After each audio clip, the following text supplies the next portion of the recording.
of the worst situations you can be in prison is to have a shot caller put a green light on you. He could green light to have you smashed, shanked, stabbed to death, killed, or they could just green light you to be rolled up, which means you got to get your belongings and get the hell off the yard before you get attacked.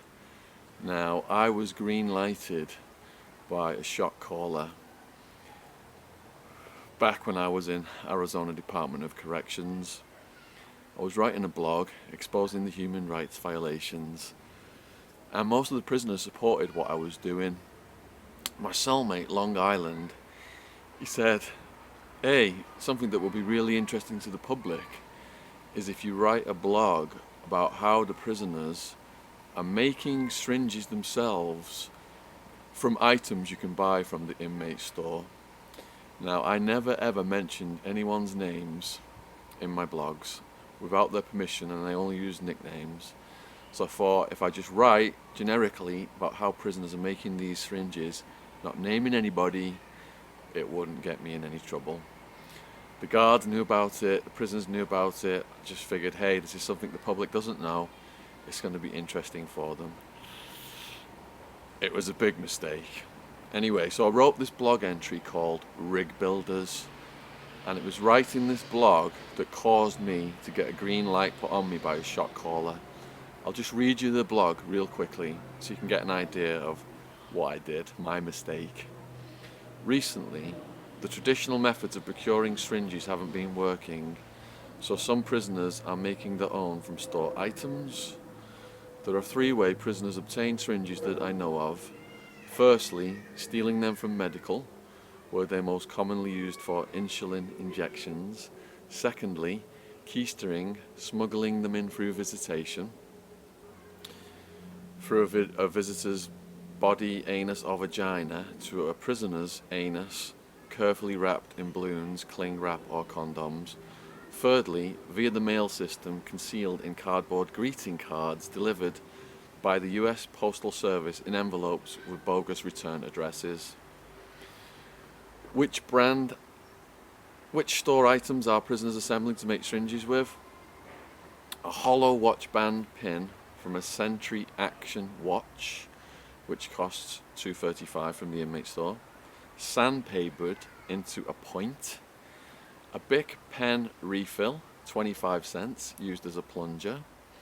A spray tube from Just So Curl activator, $1.55, fitted with the point and plunger to complete the outfit. These do-it-yourself syringes are larger than the monstrous contraption that gave Uma Thurman's character a life-saving adrenaline shot in Pulp Fiction. Prisoners harpooning themselves suffer considerable blood leakage. One prisoner with a blood-soaked arm said, I don't know if I'm high from the dope or the blood loss. So I thought that was quite fascinating. It shows the ingenuity of prisoners to buy all these items from the inmate store and to make these syringes. But what happened was, prisoners don't have internet in Arizona. Somebody read this, and a shot caller, not on my yard, but on the next yard over, which was minimum security, he put out a green light to have me smashed on the basis that I'd written about prisoners shooting up drugs, used real names, and divulged secrets that the guards could read, and it could get people in trouble. So I'm sat in the chow hall, and this mafia guy I know called Frankie comes up to me, and he's like, hey homie, I'm giving you a heads up right now. Hammer on yard 1 has just put out a green light to get you attacked, saying that you've been writing blogs using people's real names, putting it on the internet.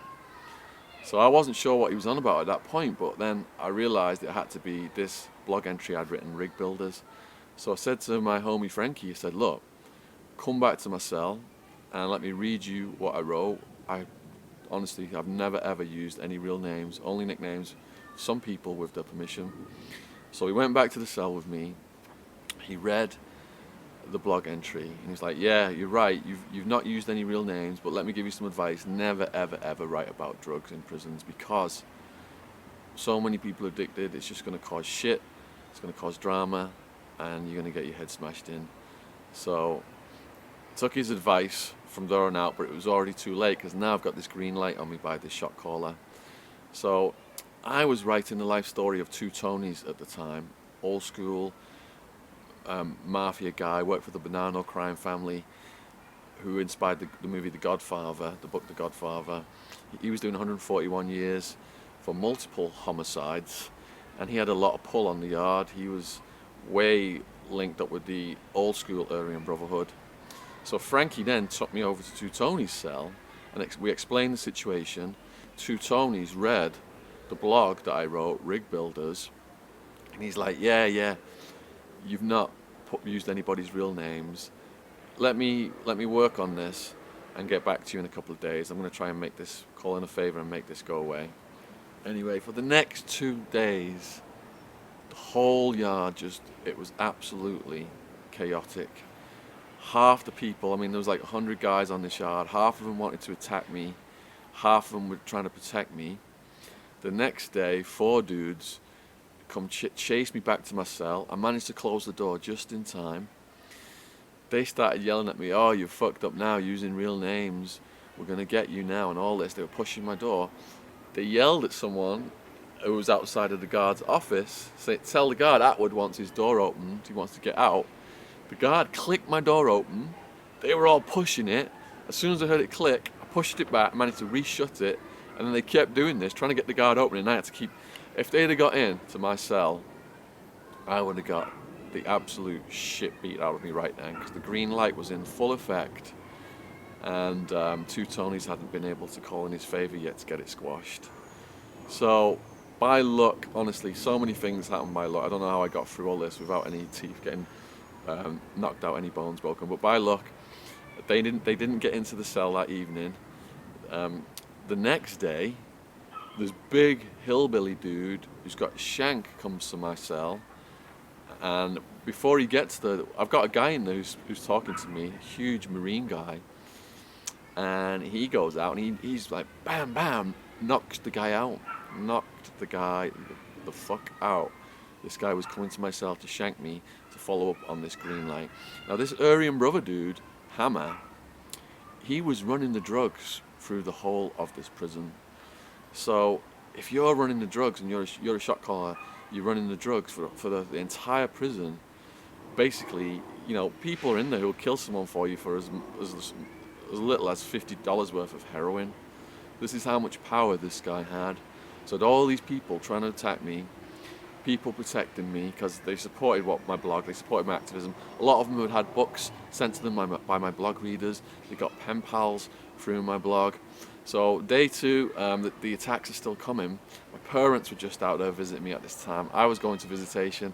I'd hardly slept because I knew as soon as my doors were popping open in the morning, the green light was going to be on again, and these dudes are going to be coming after me again. They didn't even take a shower. If I'd have gone into that shower, those guys would have got me in the shower. God knows what would have happened. So for 2 days, all of this chaos is going on. Now, in the end, Two Tonys called in a favour and I went up to talk to the guy on the other yard. I couldn't get into his yard, but I went to his fence with a friend of mine on my yard, and we went up there to talk to him face to face to make sure that the beef was squashed. And I said to him, hey, look, Hammer, you know, I don't use anybody's real names. The blog is to help prisoners. It exposed a lot of the bad stuff that was going on in Sheriff Joe Arpaio's jail. Prisoners have got pen pals, prisoners are getting books sent to them. You know, if I get smashed, I get moved from this yard, I can't help these guys out anymore because the bridge to the outside world would be gone for them. I'll be at a different prison, different yard, different prisoners, helping those guys. So he kind of like begrudgingly, he didn't say much, he just acted like, you know, nothing was going to happen to me. It was a bit moody, and then he left. But when I got back, Two Tonys assured me that the green light had been turned off, the beef had been squashed. Now, people were hostile to me for a few days. Some of the guys were being more aggressive. But it wasn't like I was going to get shanked in my cell like I felt like a couple of days earlier. So it slowly died down with those guys as well. But what happened then was, Months later, I got reclassified to medium security, which is where the shot caller was housed. So he was totally in control of, I'm sorry, minimum security. I was in medium security. I was going to get transferred over to minimum security. Minimum security was where the shot caller was housed. So I'm thinking, oh no, putting my head right now into the lion's mouth. This guy, as soon as I get on this yard, you know, he's just going to have dudes smash me. He's going to just give him a bit of drugs and they're just going to smash me. So I got to the yard. I had a brand new cellmate. A dude come into our cell, smashed our brand new cellmate. This guy owed the shot caller money, so he had some torpedo just go in, smash the daylights out of him. This guy's like coughing up blood in the toilet when I find him in there. And what happened was, two Tonys had this huge guy on minimum security called Tank. This guy had no neck, shoulders up here, you know, he was like huge, just shaped like a tank, literally. So the Tank, he went up to everybody on that yard who could potentially smash me and said to them, hey, if you've got a problem with Attwood, you've got a problem with me, and I'm gonna fucking smash the daylights out of anyone who lays a hand on Attwood. So he went all over the yard like this, just like this, they're like, I'm gonna fucking scare. He was really scary dude. So thank God for two Tonys and for Tank saving me ass that time when this shot caller had a green light out on me. In the end, I went and talked to that shot caller as well in the chow hall and tried to make sure that everything was cool with him. And it seemed like it was, and I did never get smashed on that minimum security yard. In fact, after two Tonys took me his wing, I never got smashed again after that. So I'll put another video up about what happens if a shot caller puts a green light on your friend. That happened to two Tonys, and he had to let his friend die because otherwise he would have died. Yeah, and my book about two Tonys, it's just come up live on Kindle today. Paperback should be out next week, and audiobook should be out in about 2 months. Below this video, I'll put the link to the tour I'm doing in the UK. Sheffield, Birmingham, Manchester, Bristol, London. Got all these different dates coming up.